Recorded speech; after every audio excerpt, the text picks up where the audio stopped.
look into your pet's eyes, what do you see? A reflection of yourself? A glimpse into a world untamed by human expectations? Or perhaps just a creature sharing the same space, navigating this chaotic world alongside you? Welcome to the Companions Collective, where we dig into the human-animal bond and uncover the messy, beautiful reality of it all. I'm Angela Schneider, your guide through the depths of our shared connection with our companion animals. Join me as we explore the tangled web of love, loss, and everything in between that defines our relationships with the creatures who know us best.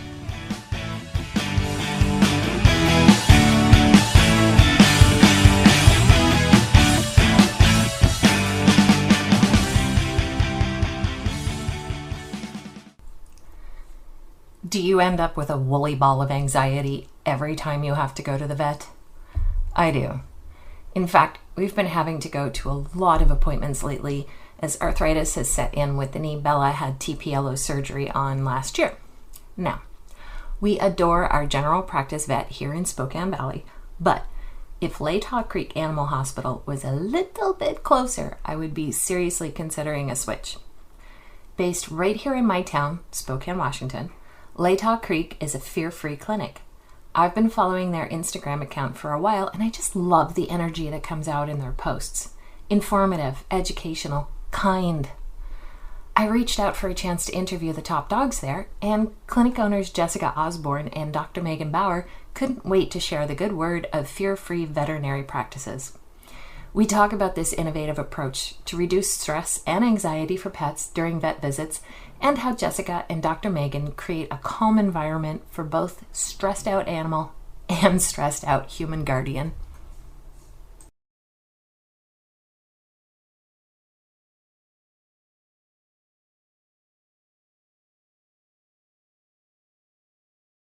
Welcome to the podcast, Dr. Megan and Jessica from Latah Creek Animal Hospital, right here in Spokane. How are you today? Great. How are you? Good. It's a good day here I call it Bella Land. Nice.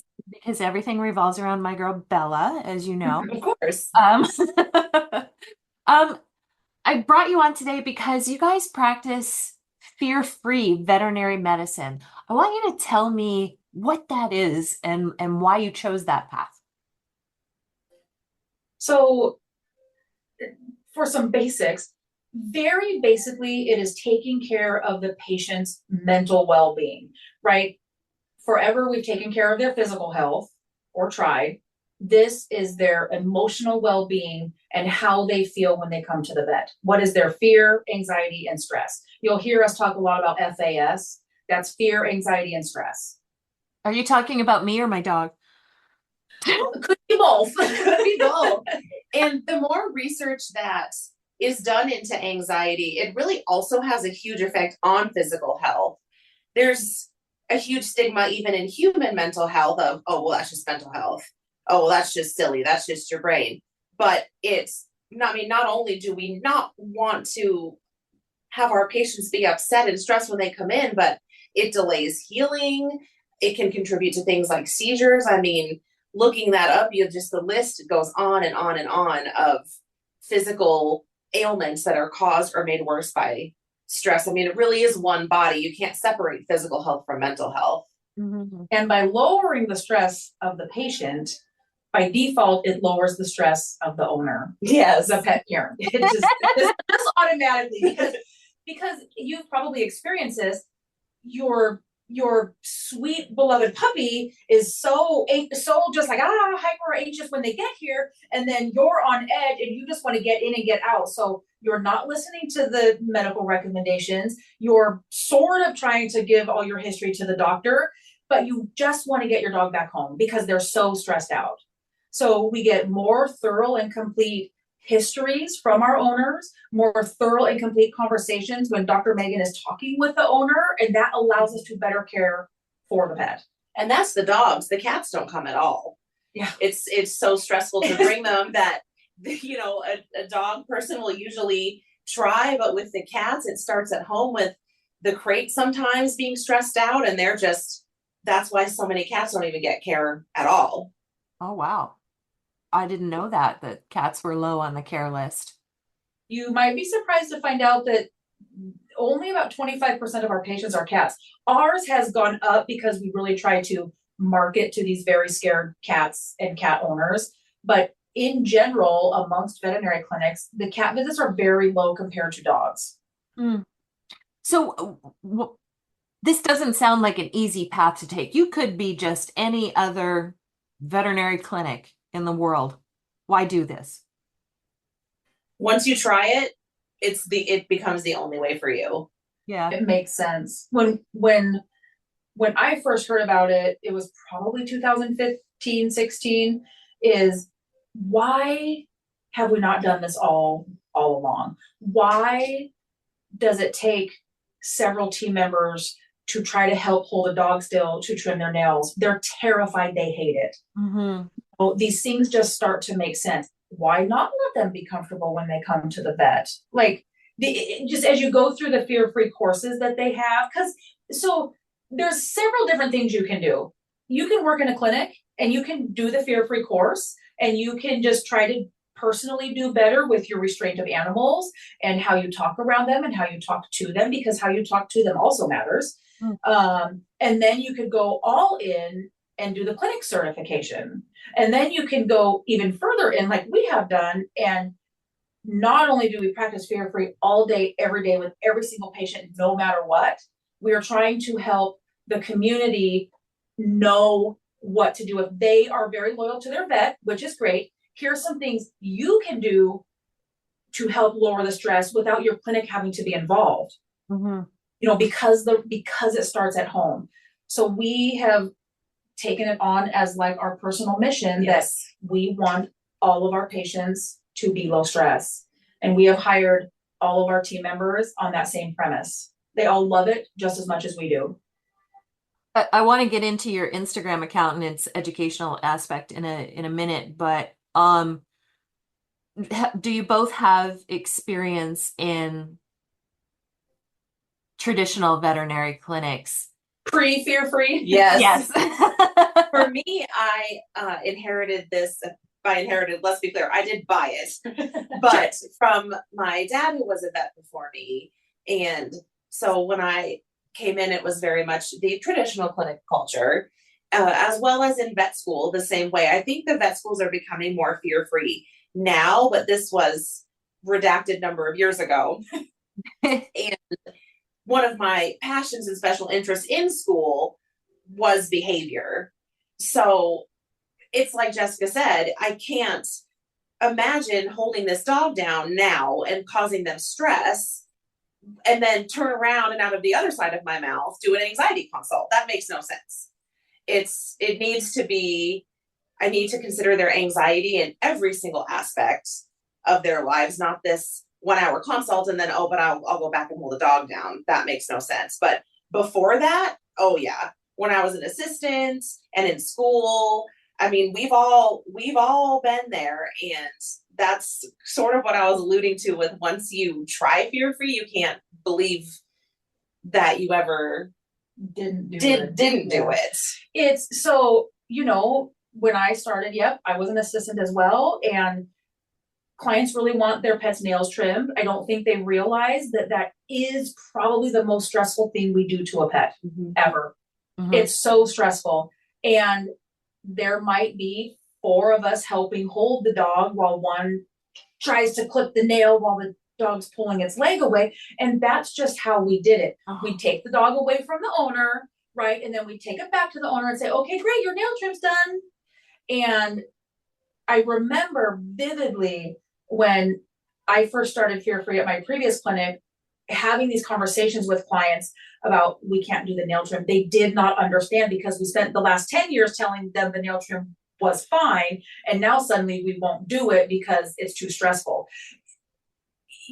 It was very interesting conversations having to go from that. But we're talking, you take your pet into the exam room. They take your pet to the back.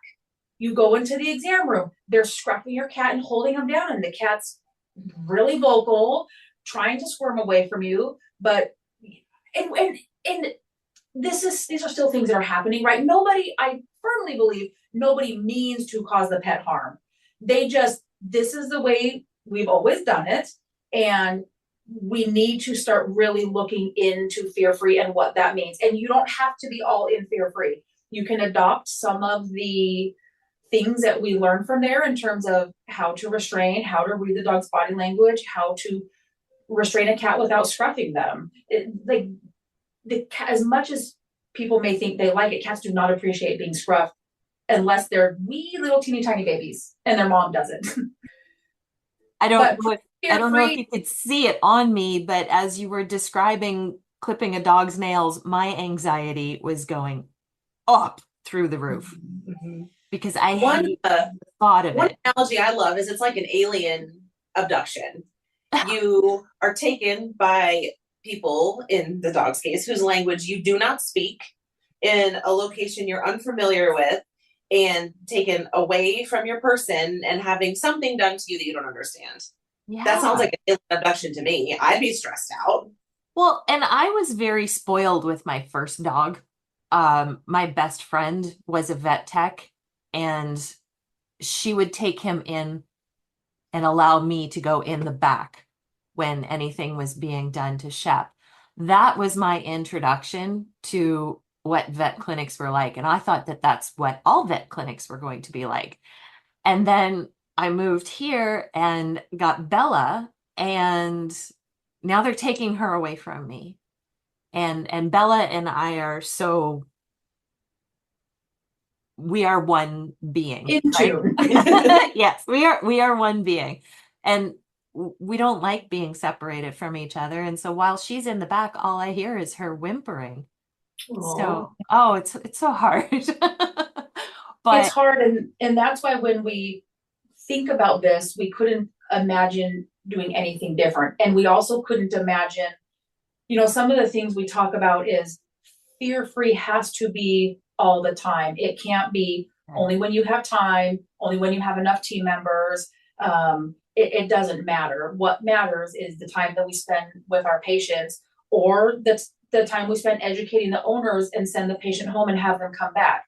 What I will tell you is fear-free is also not for every pet owner. And I know that sounds weird to say. It's not like the pet owners want their pets to be treated poorly. That's not what I'm saying. What I'm saying is we did have someone tell us, I don't know what all this fluffy stuff is. I'm going to take my dog somewhere that will just get it done.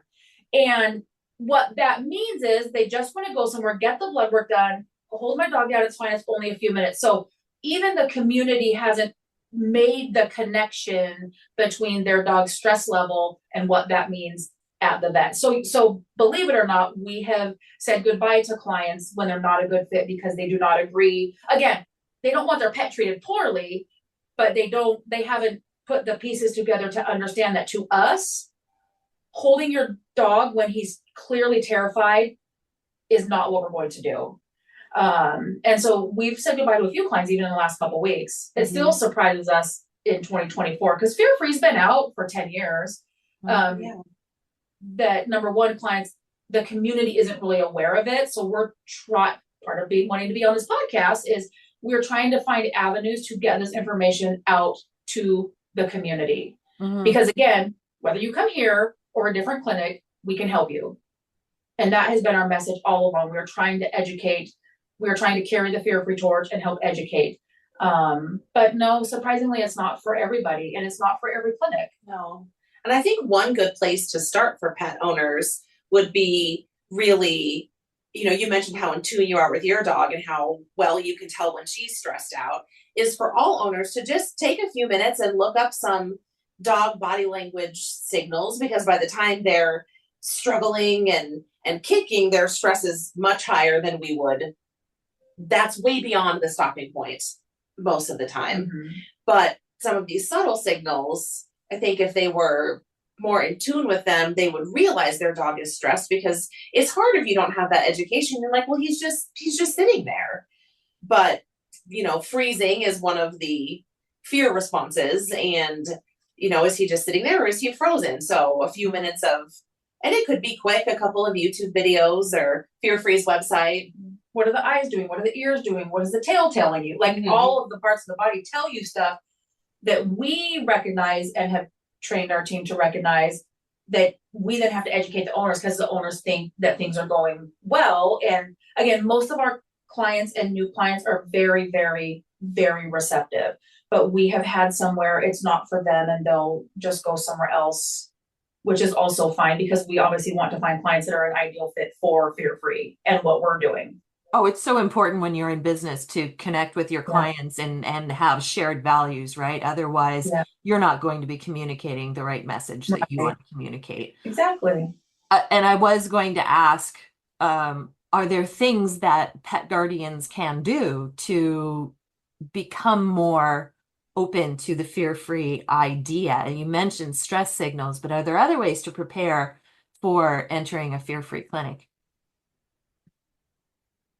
I would say almost prepare to enter like a non-fear-free, like, well, to prepare for a fear-free clinic.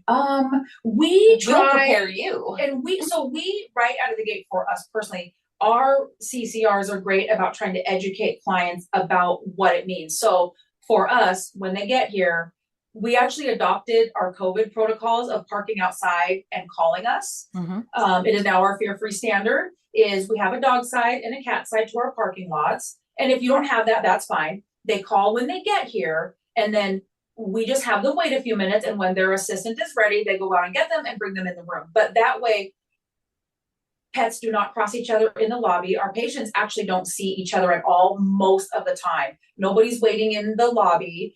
If there's one pet that might be in there, we're very careful about if they see another dog, because that's part of our promise. That stresses a pet out when they see another pet. It just does. But we try to, with potential clients calling us, we try to really have the fear-free conversation with them. What is that going to look like to prepare to get here? And then what will it look like when you get here, so that the new clients at least have some sort of an understanding about that. However, once they get here, there have been a couple that have said, no, it takes too long. I don't want to have to come back. Can't we just get it done? I'll help you hold him. And it'll only take a couple of minutes. I mean, and on and on. So we try to prepare them so that then they can decide if they want to come here or if they want to go somewhere else. And I would say, just add on to that, being willing to spend the time, not scheduling when you're in a hurry. You may not realize how long an appointment at a fear-free clinic takes. Ours are a minimum of 40 minutes, minimum.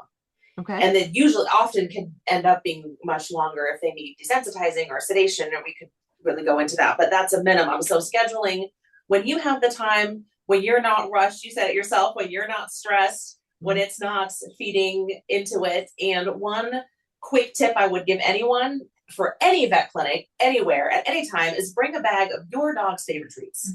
The most high value thing ever, because some clinics have treats, all fear-free certified ones will, and many non-fear-free certified ones as well, but some don't.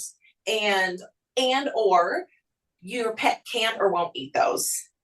Personally, I have very picky dogs. Some clients have dogs with allergies or on special food. Bring them hungry and bring a bag of their favorite treats. That's something anyone could do for any appointment without a lot of preparation, that even a vet with zero behavioral knowledge would be open to you doing.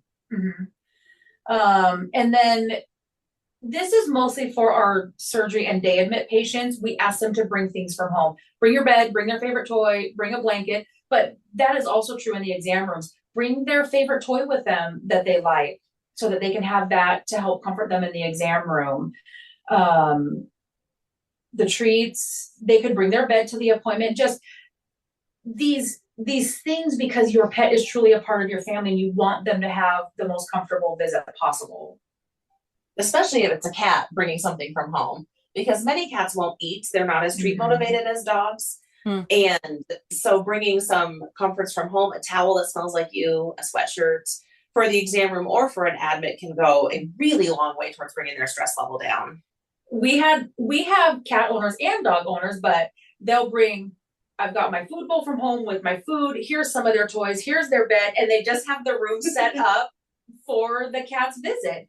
And like Dr. Megan said, the appointments, we schedule them for 40 minutes, but we don't rush it. And if we're running behind, we do let the next client know that the patient before them needed a little bit of extra attention and that they will get our full attention when we get to them. So we want the cats, especially the cats, we're really trying to make sure the owners can see cats can have a good visit. Yeah. And allowing us to prescribe some, what we call PVPs, pre-visit pharmaceuticals for their cat, helps them get their cat in the carrier. Another way they can prep is acclimate your cat to their carrier, meaning leave your cat's carrier out in the living room. Buy one that you like that can just sit out and that becomes their bed and they like it and they enjoy it and they feel safe there. And then, give them a little PVP help. And that makes it a lot easier to bring them to the clinic as well. At the risk of sounding like a Judgy McJudgerson, I categorize people into them, and then dog owners, dog people, and dog lovers. There's a special level that you get to when you really start to understand the connection you can have with your dog. Can fear-free, is it people who have that deep understanding already who seek out a fear-free clinic, or can a fear-free clinic help a pet guardian build a deeper connection with their animal? I think it's both. Mm-hmm. I think if you have that deep connection, of course, that's what you're looking for. Mm-hmm. But also sometimes your dog's anxiety is a barrier to your connection. I can't take this dog anywhere. He's barking all the time. He's destroying my house because he has separation anxiety. And that just really frustrates me, even though I really love him and I understand. Or it's just so stressful every time that I bring him into the vet and he nips at people, and that just makes me look at him a different way. So oftentimes getting their anxiety lowered does remove one barrier to the human animal bond. I like that. And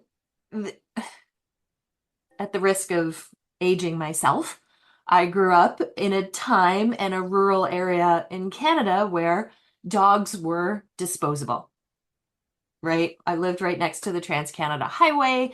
We didn't have a fenced yard. You'd hear a thunk, there's a new dog coming in a few weeks. But society has come so far in how we treat our pets that they are so much more like family than they were 30, 40 years ago. Is fear-free practice a part of that evolution?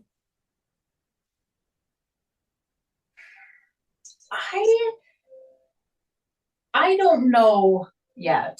I don't know if it's that or if it's maybe also understanding what a rich inner mental life dogs and cats do have. So maybe that is a part of that. Maybe, but yeah, that's a good question. A really good question. I think it will help and it will improve that and it will evolve that idea, but I don't know if it played a role in that because fear-free is not that old now. No. But what I will tell you, we won't get off topic, but fear-free is trying to get into dairy farms and just everywhere that they can. They are trying to put their stamp on that and try to help have fear-free dairy farms, meaning the cow will choose to go get milked because afterwards she gets to go to get a massage and get special treats. Ooh. And working to keep them very, very clean, basically living their best life until, right, if they're food animals, until their life is over, but living their best life while they're doing it. So they are trying to touch every aspect of animals. So I think it will just improve that.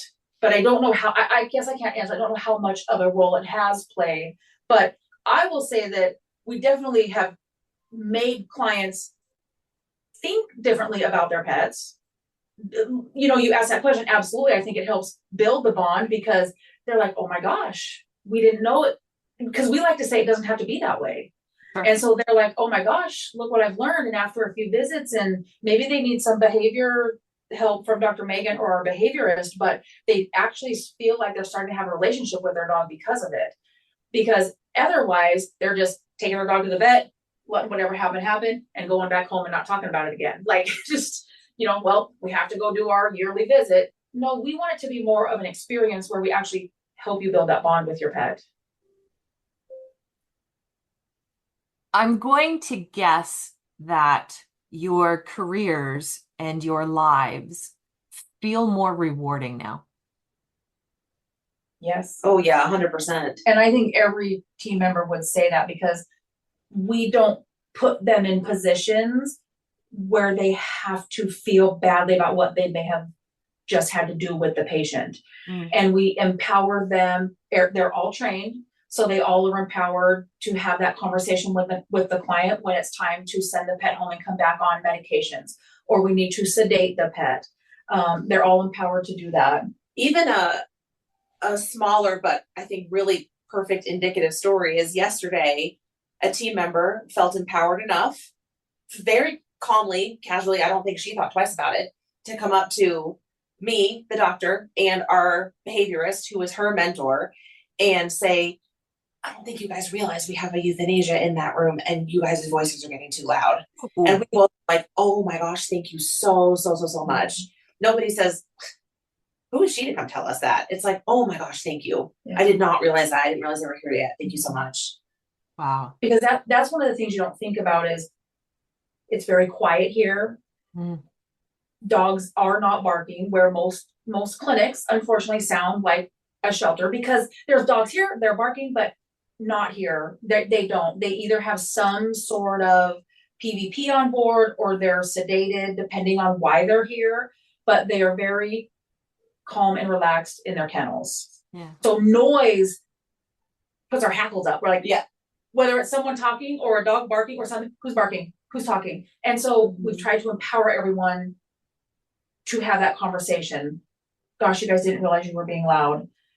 Or walk up on a situation, because sometimes we do have patients back in treatment. We don't call it the back, we call it treatment, because we have patients that stay with us for the day. And there are times that maybe we're doing a blood draw and the one restraining didn't notice one little sign that the dog was giving, but the person walking by did. Well, then the person walking by will say, gosh, just so you guys know, you missed the whale eye that they're giving you. So then they're like, okay, great, let's stop and let's make a new plan.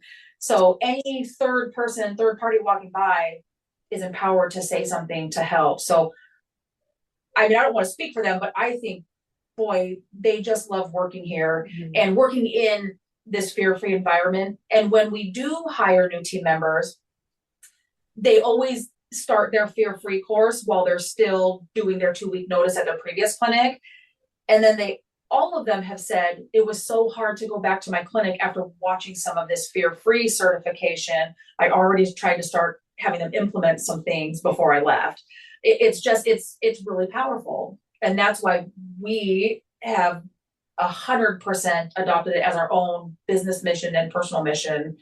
And we are dedicated, we have meetings for other clinics that we can try to help them do some things. We're working on a meeting for the community where we can really open it up and help them see that whether they go to a fear-free clinic or not, they should. But let's be honest, there's a lot of people in the community and there's not a lot of fear-free clinics. Okay, great. Here are some things that you can do right out of the gate to help your visit. Ask your doctor to do this. Ask your doctor not to take your pet away from you. Could you do it in the exam room? Don't walk your dog into the lobby. Ask if you can call them and they can come get you when they're ready. Just some very simple things that owners can do if they go to a clinic that's not fear-free. Even our clients have to go see specialists. They need to go to the ER sometimes. So you will probably find yourself in the situation of needing to advocate for fear-free and for your pet, even if you do have a fear-free hospital. Yeah. So it's good for everyone to get used to watching their patient's stress level and very nicely speaking up. And I think most veterinarians, even the ones who aren't peer free certified, would be thrilled to have such an attentive owner who wants to participate so much and collaborate so much on their pet's care. Oh, I love that idea. Let's backtrack a bit to euthanasia, because end of life care and grief are at the very root and the beginnings of this podcast. We spent the first 2 years talking specifically about end of life care and the grief that comes afterward, anticipatory grief and the grief that comes afterward. How does fear-free change end of life care? Fear-free, in fact, this is new. I mean, they have, let's see, we spend a lot more time with either preparing the clients or in the room with the client. And again, our priority is the patient's stress level and what that experience looks like in the exam room. Mm-hmm. And we spend a lot of time in the exam room for the euthanasia. It is quite the process, but that's in an attempt to make it as low stress as possible for the patient, so that the owners can focus on saying goodbye. And in addition, just the more you think about anyone's mental health, the more you think about everyone's. The more you think about the dogs, the more you think about the pet parents. It all goes, the team members, it all goes hand in hand. So even something so simple as offering them grief counseling options, if they're interested, is something that you recently implemented. Yeah. And having just that, you're interested in some grief counseling. I mean, something as simple as that can really go a long way, because it is so hard to lose a pet, because they're with you all the time. As hard as it is to lose a family member, sometimes the grief is surprising for a pet. And to try to help before the euthanasia appointment, we try to get clients thinking about, what are my wishes for my pet's cremation? What do I want that to look like, so that they're not having to worry about that when they're in the room trying to say goodbye. Yeah. And so we try to send that information out ahead of time so they can be thinking about that. And even we would like to get to a point where we haven't quite figured this out completely or made a plan, but trying to get to the point where we already know what your wishes are going to be before you schedule, right? For our human family members, we usually know something, right? Parents, my parents know, okay, here's what I want you to do when I pass away. Mm-hmm. Trying to get to where we know what you want for Fluffy when that day comes, so that we don't have to have that conversation the day of. Yeah. Because so many things have to happen the day of. I mean, we have to talk about finances, right? They have to pay for the services. That would be a little bit harder to pay in advance, but we get all of that done so that then they can spend the rest of the time with their pet. Yeah. But some things just have to be done the day of, and just making them as low stress as possible is what we strive for. Yeah, my mentor in pet loss grief, Colleen Ellis, she teaches that we should plan ahead Mm-hmm. what the end is going to look like, so that 6 months from the end, we can look back at that final goodbye and say, that felt good. Yeah. That was a terrible day, but it was an okay day. Yeah. Because having that plan in place can make it feel a little lighter. Yeah. And like Jessica, we do our part in the moment to make it as easy as possible. Everyone, every pet, I don't know how much detail you want, but every pet gets sedated upon so that they aren't feeling either any injections or anything, nor their parents mounting grief. They're never ever separated from the client. Everything is done in the room, like we do with all of our appointments, but especially for grieving pet parents, that's even harder to, let me just borrow him to the back where I have a better light, which is done with the best intentions, but in the moment, that's going to be really hard. Yeah. Yeah. How do you stay updated on fear-free techniques? Is it an evolving practice? They have created several certifications that individuals can get, right? Currently, there's 3 levels. When you want to get your clinic certified, it's a very big process because it encompasses not just, we have mats on the table and heating pads for the cats and pheromones, but I have all my standards written out. We've trained the entire team. We have mats throughout the clinic. We have it encompasses every aspect of the business, the clinic, the team members. And then what we did, because again, we joke that we are more fear-free than fear-free because we are so into it that we want more, and there just sometimes isn't more. So we make our own. So we have created our own fear-free advanced training. And there's one specifically for team members, and then there's one specifically for the clinic, meaning here's some advanced body language reading. Here's some advanced restraint techniques. Here's some advanced things we're going to do in the clinic. And so we have had to come up with our own things. But Fear Free does a great job for the veterinary field. They've got a website with lots and lots of webinars that you can watch. And so they always try to add some new things. And sometimes there's end of life. Sometimes it's, how can we do better with our senior pets? And, so they offer a lot of stuff, but for our clinic, we feel like we are a step above that, and we have kind of created our own stuff. The other things that we did, again, because we live and breathe this is us, is you won't be separated from your pet. The only time you would be separated from your pet is if we have to take an x-ray and can't have you in there for the exposure of the radiation. Otherwise, we created our hospital. We have lots of windows. I don't know if you saw the post where the dad watched his dog be spayed. Yes, you could still watch your x-ray. You just can't physically be in there, but you could watch it. So we created it with all of these windows. We wanted an open concept, but it is not appropriate to have 2 pets in the same space. So we created a lot of windows. And so pet parents can be anywhere in the clinic at any given time. There's pet parents walking through treatment, or coming back with their pet, or sitting with their pet, visiting their pet.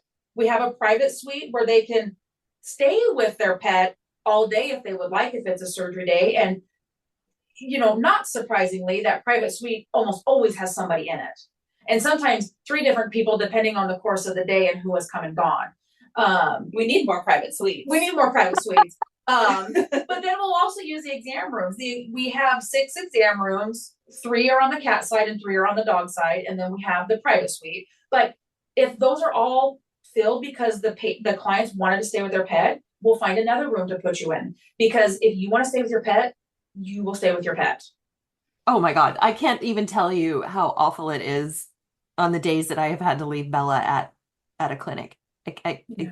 My heart is just, even, our normal vet clinic is only 3 blocks away from my house.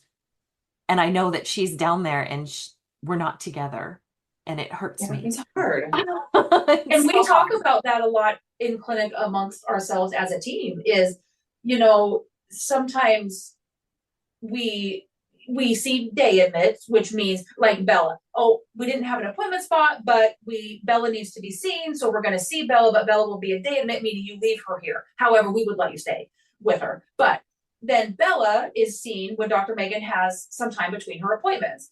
And, a lot of emphasis is sometimes put on the exam rooms because those clients are here and they want to let's get their appointment done efficiently so they can go. But then we have the conversation of, but remember, there is a pet parent attached to Bella who is sitting at home stressed out and not with Bella. Mm-hmm. So we need to remember every patient and, see them in a timely manner, but also remember that just because Bella may be here without her pet parent, Bella's pet parent is very stressed and probably more stressed than the owner sitting in the exam room with their pet. So we still have conversations like that because sometimes we'll see several appointments and then go see Bella. But you know what? Actually, we've like, okay, let's actually see Bella before I go into the next appointment so that we can get Bella home. Right. So it's a balancing act, but we have that conversation because you're at home worried about your pet, especially the clientele that we've really started to get. They want to be with their pet, but you know, work and life and things like that. We understand the majority of clients don't have the opportunity to stay, which we understand. But we definitely have that door open for whoever wants to stay. And some days we've had 3 and 4 clients in the building staying with their pet for one reason or another. What is your hope for the future of veterinary practice?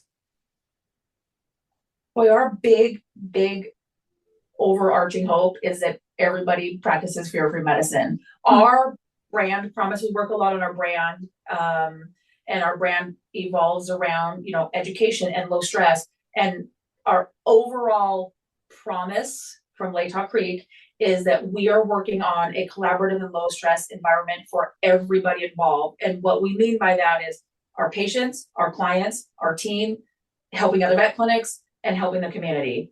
That is what we want. It seems like a big vision. It seems like a big goal, but we work towards that every day. You mentioned our social media. Yeah. I use a social media manager. They do awesome getting our voice out there. We have a branding consultant that helps us put how we feel on paper, which then goes to our social media manager. But that is what we want. That's what everything we do basically centers around low stress. We specifically try to market to those pets that are considered bad at the vet. We don't consider pets bad. Here's a good just thing for everyone to know as well. Pets are not aggressive. Pets are not bad. They're not a-holes. They're not anything like that. They're scared. They are scared and terrified. Rarely is a dog actually aggressive. No, that's a diagnosis in our opinion. That is a very specific, very carefully do I ever give this out. This diagnosis, just like any other diagnosis, just like diabetes, just like kidney failure, aggression. Otherwise, like Jessica said, they're terrified. I'm scared. And how they act at the vet, I would never give them that diagnosis based on that ever. Any dog, ever, because they're scared here. They're having a fight response is what's happening to fear. And that creates an FAS 5 dog, and all of those levels are very interesting. And they might try to bite us. Like it definitely they will try to bite us, but that's a natural reaction, right? Yes, right. I mean, dogs. Exactly. And we're doing something that they don't want. So when we think of FAS, which is fear, anxiety, and stress, there's 5 levels. Well, I guess technically there's 0 and then 1, 2, 3, 4, 5. So we keep an emotional medical record for every single one of our patients. And what that means is we give them an FAS score. And then we type, you know, they liked treats. They froze. Here's what we did to help them. We sent them home to come back on PVPs. Here's how they like to be held. Because it doesn't mean we can't restrain them. We have to restrain them in most cases. But what does that look like? And what does the dog like? So the emotional medical record is entered after every visit. And it talks about how did the dog do? What did they like? What was successful? What should we do differently next time? And so every patient has that. And just to add to something that Jessica said earlier, how you talk about them matters so much, because how you feel and how you treat that dog, and that doesn't mean we sugarcoat it at all, but there's a huge difference between saying this dog was an aggressive a-hole and, well, when I approached him from the side, his FAS did increase from a 4 to a 5, and he did attempt to bite, but he didn't make contact. Then when I stepped away and gave him a muzzle filled with cheese and had mom hold him, I was able to, you know, approach and give him an injection for sedation. Both of those give you the information that in certain contexts, the dog will bite you. But that just sounds like objective data as opposed to... It's just data. That's all it is. As opposed to aggressive a-hole is more of an emotional response from a human, right? Whereas what you're doing is... It doesn't tell you what to do. It doesn't tell me what to do. And it just makes, you know, it would make me, we don't talk like that, but it would make me just want to either get scared, right, or roll my eyes and blow off the whole appointment and blow off the pet's fear. Well, he's just being a jerk. He's not. Like Jessica said, he is terrified and he's having a fight response, and here's what we can do about it. And so it's not like we completely, oh, it's fine. It's not fine. he's terrified and we can help. Mhm. And we want to see those pets. So in March, we do a fun little thing. So to align with March Madness, it's called March Calmness. And we specifically try to market to, do you have that friend who told you they're never going back to the vet because their dog is so bad? Or the vet won't let them come back because they're so bad? Like we want those pets here because pets aren't getting the care they need, is the truth. They're not getting the care they need because it's too stressful to go to the vet, or they might try to bite the vet. And a lot of vets don't know how to work with that. And we will try to help other vet clinics on how to accomplish that. And we actually had a dinner meeting with several vet clinics a couple months ago. We try to collaborate with them on behavior stuff to try to help their pet still be their client, but we will help with the behavior side of stuff. And we just want to see those pets that aren't getting the care that they need. And again, none of that comes from a standpoint of the client can't afford the pet care. It's strictly because this dog it's too hard to get him to the vet, so I don't. Yeah. He goes once every 5 years because he got into a porcupine once, and then he cut his leg on the next, but they're not getting their annual visits that they need. No, and I have clients come into the room just almost apologizing because that's hard to believe, right? We want to see this dog that your last vet said was bad and use that word. Yeah. This dog is bad. This just, I don't know. He's a bad dog. And they're coming like, oh, I'm sorry. Like, nope, we actually really do want to see them and enjoy helping them. And almost like they feel shame for the way their dog behaves when they don't know, or the dog only acts that way when he comes to the vet because he had a bad experience and they remember that bad experience. What we have done, again, this is where we joke that we're more fear-free than fear-free, is because dogs remember the environment that they were in when you gave them that injection that they hated, our 3 dog exam rooms look different. So we will put in their emotional medical record, okay, here's what we did in room 1, and that was very upsetting to Fluffy. So we're only going to do these types of visits in room 1. Otherwise, we're going to use room 2 or 3 for him.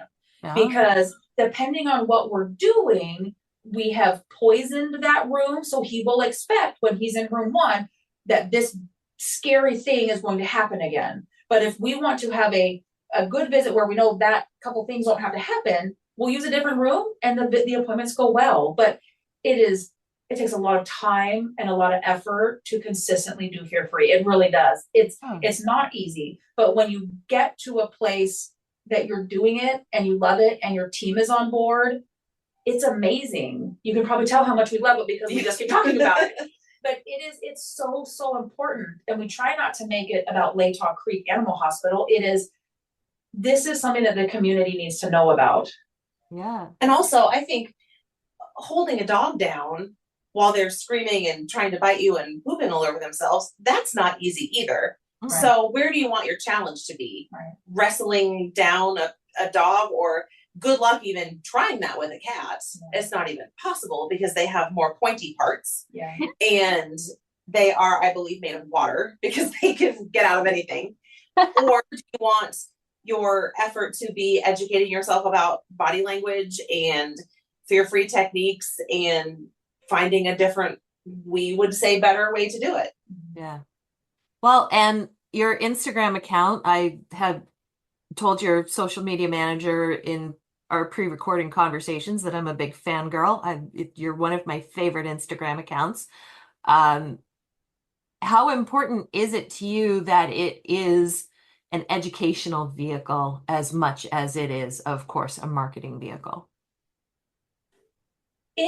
I would say, just because our mission, it is a lot about the education, because it is unrealistic of us to think that all of these clients are going to come to our clinic, right? It just doesn't make any sense. We want to help educate, and we talk a lot about this with our social media manager. We want engagement and local stuff. Of course, we want to get new clients, but we also want to see this reach up nationally, big, so that other clinics, doesn't matter where you live, other clinics, other pet owners, everyone can see how important this is. So yes, it's marketing, but we like to think that it's less about Latah Creek Animal Hospital and more about helping educate everybody. That's our goal, is to try to help everybody. Yes, when I personally started my fear-free journey, I made 2 small changes. I didn't own anything yet. I didn't own the clinic yet. I got treats for the exam rooms and I stopped scruffing cats. That was it. And that was before I was certified, but that was it. I mean, if, a veterinarian or vet tech or assistant or manager or CCR watches one of our reels and thinks, oh, well, we can get treats for the exam rooms. I mean, we can't do the certification, but we certainly could get some treats. Mission accomplished. And we also went and visited a clinic, actually 2 different times, once to talk about dogs and once to talk about cats, over in Hayden, Idaho. And she said, right, we're not a clinic that's going to be able to be fear-free certified, but are there things that we can do to help? So absolutely. Yep. Here's some very easy things that you guys can do in your clinic right away that don't cost you a lot of money or take a ton of time and effort. And it doesn't have to be all or nothing to help the pets get the care that they need. I think it's great that you guys are such incredible ambassadors for this practice.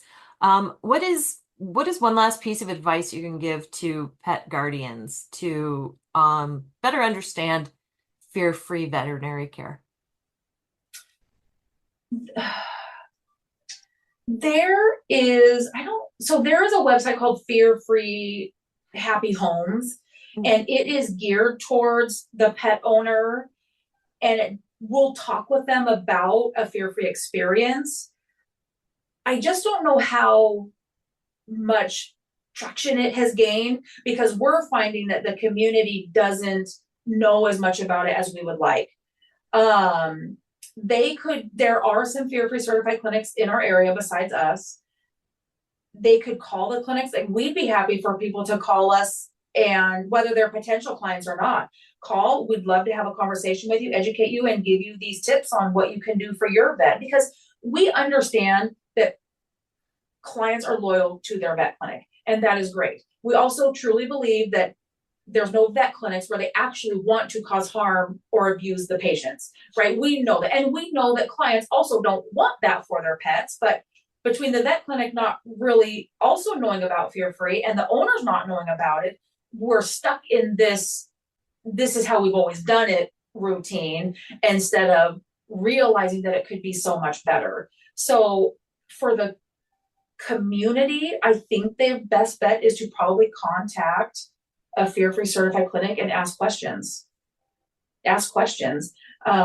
There's fear-free Instagram and Facebook pages for fear-free pets. There is a website called fearfreepets.com that is more geared towards the veterinary field, but also the pet owners could find some stuff on there. There's like a pet sitter course. There's different things that they could get certified out. Like if they're a pet sitter, they could get fear-free certified. My friends and I want them to do a fear-free photography course. Oh, that'd be great, because oh my gosh, I would totally agree with that, because taking a picture sometimes feels like staring, which is very rude in dog language. Yeah. And that is why you get so many whale eyes of dogs in pictures. They're like, why are you staring at me? And you're still and quiet, and that is a threat in dog language. And they're like, what's happening? Or we show up to a session and we put this big black box in front of our faces, and they're like, what's that? I have to kill it. Yep. I think my piece of advice really piggybacks well with Jessica's. Once you have this education that you have started to get for yourself, practice in the mirror. If you're non-confrontational, don't be afraid to advocate for your pet. Mm-hmm. And that can be super nice and non-confrontational and collaborative, because again, like Jessica said, they don't want to hurt your pet. They want to achieve your goal. And sometimes that means just getting it done. Mm-hmm. That's where that drive comes from, to just get it done, to hold them down. So I have a hard time believing that 99.9% of veterinarians out there, excluding the bad apples that you have in every profession ever, but most of you, if you're loyal to your vet's probably great and does not want to hurt your vet. They would love that if you would say, we can, you know what, if you get stressed, we can stop. I'm happy to come back another day. Mm-hmm. Just to give them that permission as well.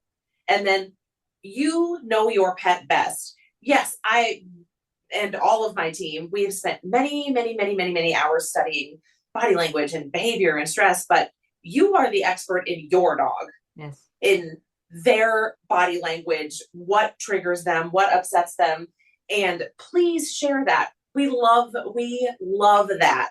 Don't be afraid to advocate for your dog anywhere you go, or cat, or snake, or a fish, anywhere you go. Just, you know what? We have struggles at the vet. Here I am at the emergency. Please just sedate him to look at him. Yeah. They'd be like, yeah, okay, great. Thank you so much for letting me know. Or you know what? I brought his muzzle. Let's put that on just to keep everyone safe. Just speak up very nicely, and most vet team members will absolutely respond to that. In fact, they'll probably say, we should do that for the next pet also. Yep. Because this is part of the hope in getting out to the community, is the community is going to start asking for these things in the vet clinics, which will help bring awareness to it in the vet clinics as well. So we're just trying to hit it from every angle, however we can, to try to help make sure everyone gets the low stress care that they deserve. Yeah, and we should never feel bad about speaking up for our pets. No, they can't speak. Exactly. Ladies, this has been such a treat. Thank you so much. Oh, this was so fun. Thank you. Wow. What incredible work Dr. Megan and Jessica are doing at Latah Creek Animal Hospital. I love that creating a fear-free environment isn't just about reducing our pet stress, but also about strengthening the bond we share with them. I was actually quite spoiled when I lived in Calgary. My best friend was a vet tech, and her clinic was open to limited visits on Saturday mornings. She would let me into the back area, so I was always present with Shep during his blood draws and other business. I didn't know at the time I was getting special treatment, so I was aghast the first time a vet tech took my dog away from me after Shep and I moved away from Calgary. That pet guardians can watch most of the goings-on at Latah Creek would make me feel so much better about letting go of that leash. Our pets deserve the best care possible, and that starts with understanding their emotional well-being and considering our own. Thanks for joining us at the Companions Collective. If you enjoyed this conversation, share it with a friend or two. If you have a moment, we'd love it if you could leave us a review or rating on your podcast platform. Until next week, tell your dog I said hi.